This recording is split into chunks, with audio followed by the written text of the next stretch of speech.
আজকে national day, তো স্বাধীনতা দিবস পালন করতেছে এরা।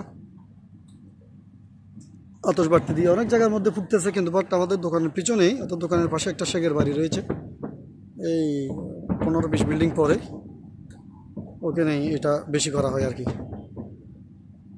একবার আমি ওখানে গেছিলাম, এরা এগুলি করার আগে এখানে আপনার ফায়ার সার্ভিস থেকে শুরু করে, অ্যাম্বুলেন্স থেকে শুরু করে সব, ওখানে সেনাবাহিনী, তারপর আপনার পুলিশ প্রশাসন সবাই থাকে ওখানে, যেহেতু কোনো বিপদ যেন না হয়।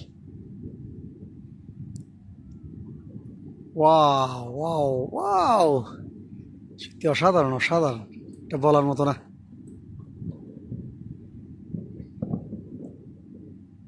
Very nice. এই সুযোগের চতুর্পাশে একটু ঘুরিয়ে দেখাই আপনাকে, আপনাদেরকে। এটা দেখতে পারতেছেন প্রত্যেক বিল্ডিংয়ের উপর এখন